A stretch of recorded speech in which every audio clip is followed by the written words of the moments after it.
श्री स्वामी समर्थ. आज होता माझ्या भावाचा बर्थडे.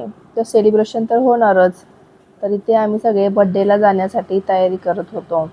तयारी करून झाल्यानंतर आम्ही माझ्या भावाच्या घरी बर्थडे सेलिब्रेशनसाठी पोहोचलो.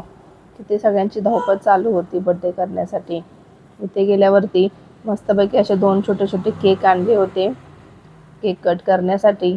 त्याच्यानंतर चिकूची धावपळ चालू होती. मामा मी केक कट करणार, मामा मी केक कट करणार.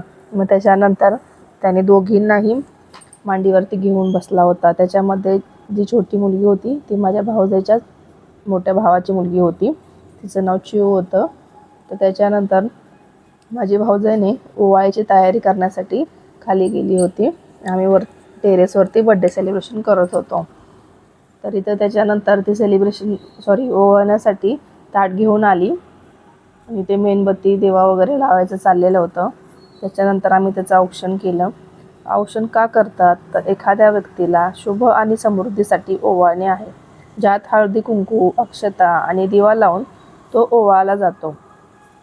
तर त्याच्यानंतर मस्तपैकी आम्ही केक कट करून सेलिब्रेशन केलं होतं. सेलिब्रेशन झाल्यावरती आम्ही मस्तपैकी असे सगळ्यांचे व्हिडिओज आणि फोटोज वगैरे क्लिक केले आणि मस्तपैकी बर्थडे एन्जॉय केला होता. इथे तुम्ही बघू शकताय, इथे केक कटिंग चालू होतं.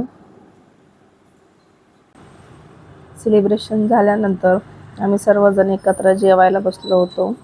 त्याच्यामध्ये मस्तपैकी जेवणाचा बेत होता. चपाती, मिक्स भाजी, तांदळाची खीर, पुलाव असा छानपैकी बेत होता. आम्ही सगळ्यांनी मस्तपैकी ते जेवण एन्जॉय केलं. जेवण वगैरे झाल्यानंतर आम्ही बर्थडे बॉयला त्याचे गिफ्ट दिले होते आणि परवाच माझ्या भावजाईचा पण बर्थडे झाला होता, तेव्हा तिला गिफ्ट दिलं नव्हतं, तर तेही आम्ही तर देत होतो तिला. आणि मस्तपैकी असे फोटो वगैरे क्लिक केले आणि त्याच्यानंतर आम्ही सगळ्यांना बाय बोलून रात्री घरी परतलो.